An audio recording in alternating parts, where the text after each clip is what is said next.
کے باوجود جو ہم نے خاموشی اختیار کی اس کے بعد مولانا کو پولیس کسٹڈی میں بھیج دیا گیا۔ اصولوں پہ جو آج آئے تو ٹکرانا ضروری ہو، زندہ ہے تو پھر زندہ آنا ضروری ہے۔ میں آج کے احتجاج کی شروعات کے لیے مولانا انصار صاحب سے گزارش کروں گا کہ وہ ترانے سے آج کے پروگرام کی شروعات کریں۔ مولانا انصار صاحب۔ شہر صدر جناب سید شارق نقشبندی صاحب کہہ رہے ہیں باہر جو علماء کرام کھڑے ہوئے ان سے میری گزارش ہے کہ وہ اندر تشریف لائیں۔ میں ایم ڈی طیب سے گزارش کروں گا کہ وہ اظہار خیال فرمائیں۔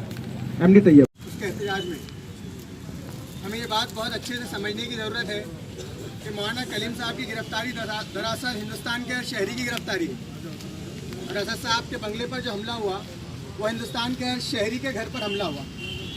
یہ حکومت جو فیل ہو چکی ہے اپنے وکاس کے کاموں سے، کس طرح کے ہتھیار ہیں۔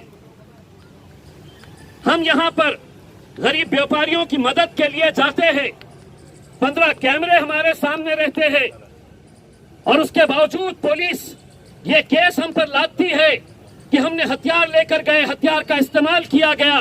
اس ایک کیس کے اندر 9 قلم لگائے جاتے ہیں۔ آپ کے سانسد کے اوپر، آپ کے خاصدار کے اوپر 9 قلم لگائے جاتے ہیں۔ مقصد کیا ہے؟ اس کے پیچھے کی منشا کیا ہے؟ کہ تم اپنی زبان بند رکھو، ہم جیسا بولیں گے ویسا کرو، ہم جو بولیں گے تم سنو۔ یہی بات آج بیرسٹر اسد الدین اویسی جب دلی کی پولیس کو للکارتے ہیں اور یہ کہتے ہیں کہ دیکھ پڑھ کہ عدالت نے دلی پولیس کے بارے میں کیا لکھا ہے، کیا آرڈر پاس کیا ہے، کہ دنگوں کے اندر دلی پولیس کا کیا رول تھا۔ کھلے عام اگر کوئی کہتا ہے ڈٹ کے تو وہ بیرسٹر اسد الدین اویسی صاحب ہے۔ آج اتر پردیش میں جا کر جہاں ہم کو معلوم ہے کہ کتنے پریشانیاں آ سکتی ہے، گرفتار کیا کی جا سکتی ہے۔ کچھ دن پہلے میں اور بیرسٹر اسد الدین اویسی صاحب ہم گجرات گئے۔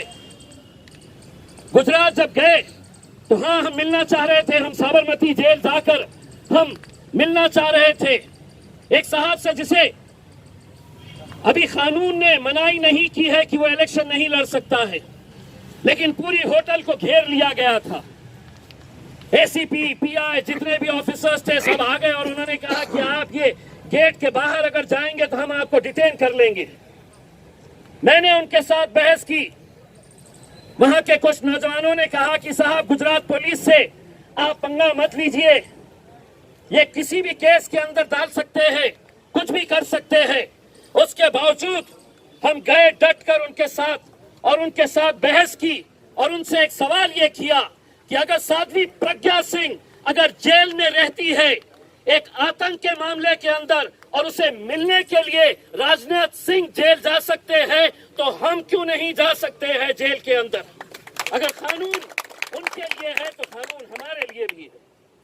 لیکن سرکار کو معلوم ہے، سرکار کو معلوم ہے یہ قوم بٹی ہوئی ہے، ہم بٹے ہوئے ہیں، یہ حقیقت ہے۔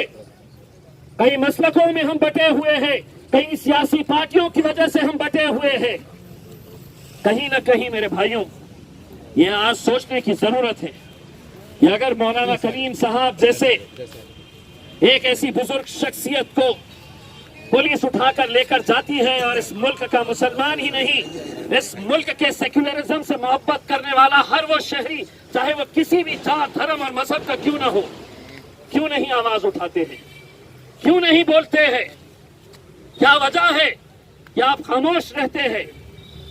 کیا وجہ ہے کہ آپ انتظار کرتے رہیں گے کہ مولانا کلیم صاحب میرے کون ہے، میرے رشتہ دار ہے نہیں ہے، میرے جان پہچان کے ہیں، میرے دوست ہیں، کون ہے؟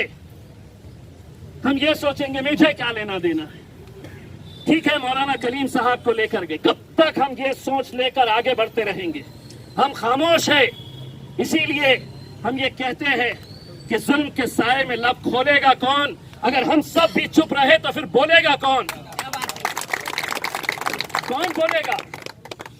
بہت افسوس ہوتا ہے میرے بھائی۔ میں آج یقیناً یہ مجلس اتحاد المسلمین نے آج یہ پروگرام کو آرگنائز کیا ہے، لیکن میں تمام ان سیاسی جماعتوں کو کہنا چاہتا ہوں جو مسلمانوں کے نام کے اوپر سطح کے اندر آتے ہیں، یہ جس طرح کا دھرنا